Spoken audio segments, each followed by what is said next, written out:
السلام عليكم، عاملين ايه؟ كل سنة وانتم طيبين. بدأنا شهر رجب وشهر رمضان اهو، كلها شهر والتاني وهنلاقيه هل علينا. يا ربي يجعله شهر الخير والبركة علينا ان شاء الله وعلى الأمة الإسلامية. ان شاء الله الشهر يهل علينا ويكون غزة والسودان ان شاء الله بأحسن حال، وربنا ان شاء الله يكون كرمهم يا رب، يفرج عنهم يا رب وييسر أمرهم.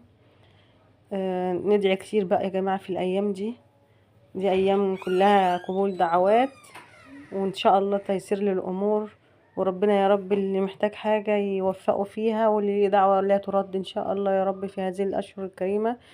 آمين يا رب العالمين. النهاردة عاملة وصفة سمك. طبعا بالمناسبة يعني الأيام دي أيام كله عمال يعمل تخزينات وتفريزات لشهر رمضان، وانا بصراحة ماليش في الحوارات دي. انا بحب اجيب الحاجات صبحة واعملها. يمكن الحاجة الوحيدة اللي انا هعملها في التفريزات يعني نعمل نفرز الصلصة بس، انما غير كده انا بحب اجيب الخضار صابح ونعمله صابح كده. الكرنب هيبقى موجود، كل حاجة تبقى موجودة ان شاء الله.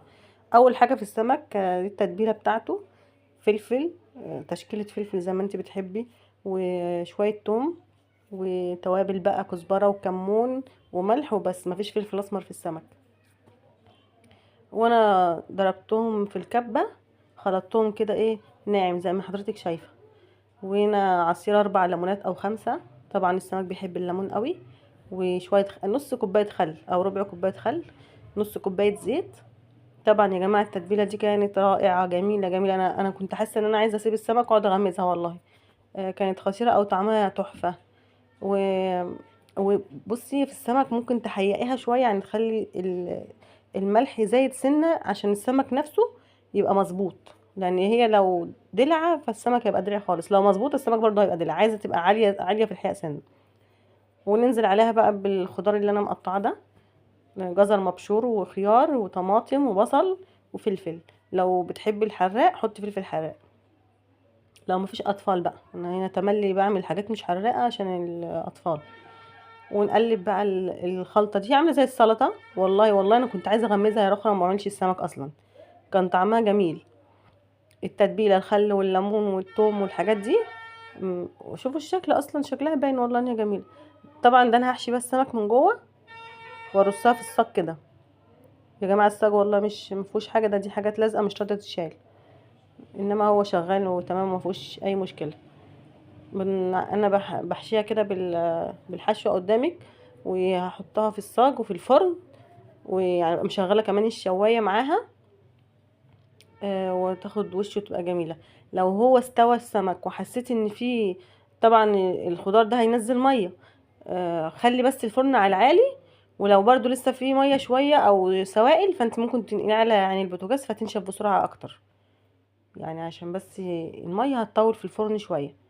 السوائل اللي هتنزل من السمك فهتطول في الفرن. انت هتنقلي بقى ايه على عين البوتاجاز شويه. اول ما ينشف تنزليه تاني على الشوايه ياخد لون بس، واصلا السمك ما بياخدش سوا خالص، بيستوي بسرعه. بس كانت وصفه رائعه يا جماعه وجميله، يا رب تجربوها وتعجبكم. فاطمه جايه اهي، جايه تتكلم. انا بقى كنسلتها وقلت لها مش عايزاكي. هنعمل طبعا مع السمك شويه رز صياديه. هنا هنحط زيت، لو انت عايزه تحطي زيت وسمنه حطي براحتك. انا حطيت هنا زيت بس.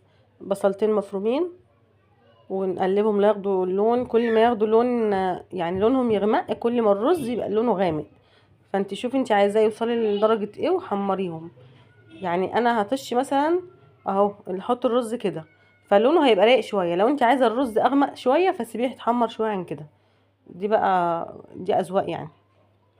وطبعا الرز ما بياخدش حاجه غير شويه كمون وشويه 7 بهارات وملح، مفيش اي حاجه تاني. في ناس بقى بتحط مرقه مكعب مرقه دجاج وفي حاجات زي كده، بس انا يعني اكتفيت باللي موجود. ايوه كمون وشويه 7 بهارات وشويه ملح بس. وكان في الوقت ده هو السمك كان في الفرن. لو صوتي يا جماعه مزعج المره دي، انا برضو البرد لسه مشيش. نطش الرز بعد ما قلبته 5 دقايق وحمصته كويس عشان يطلع منطور وما يبقاش لازق في بعضه ملتوت. الوقت ده كان السمك في البوتاجاز بيستوي في الفرن. وانا هوريكي طبعا شكله من جوه. ايوه اهو شكله. وريتك السوائل من جوه عشان اعرفك ان هو بينزل سوائل كتير. حل السوائل اللي هو مش هينشف في البوتاجاز ابدا بقى السوائل دي.